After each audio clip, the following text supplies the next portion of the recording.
patron to assign those seats. To say, no, you don't get to sit here, you go out there.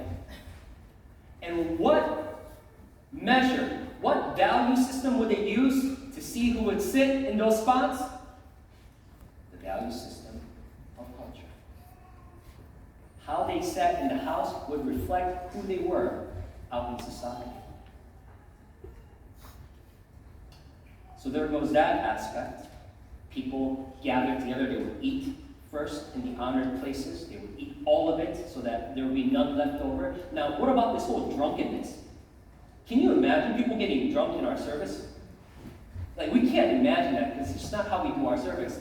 But they didn't do communion with just a little cup.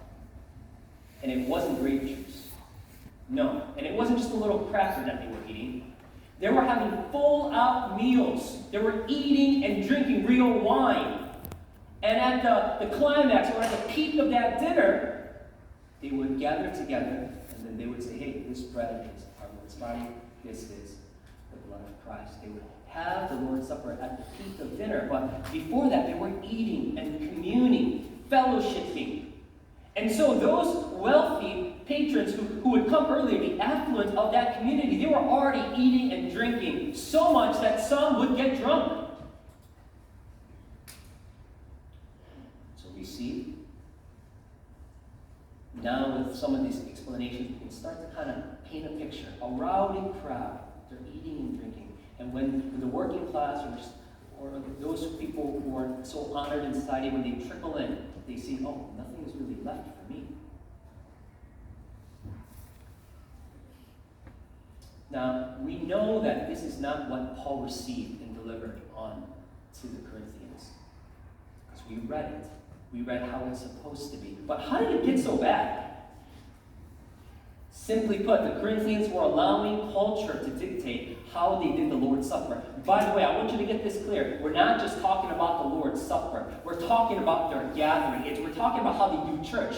We're talking about what they do when they gather every time. For us, it's like what we do on a Sunday. That's what we're talking about. The Lord's Supper happens to be one of the aspects of service for them. They were drawing in from culture how it should look like for the community in Corinth.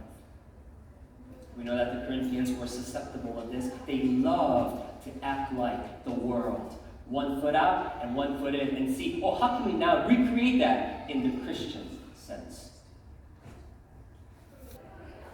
Who influenced them concerning who and what is considered honorable? Well, as we explain culture around them, for this is what the Romans would do. When they threw dinner parties, the host considered where people would sit by who they were outside.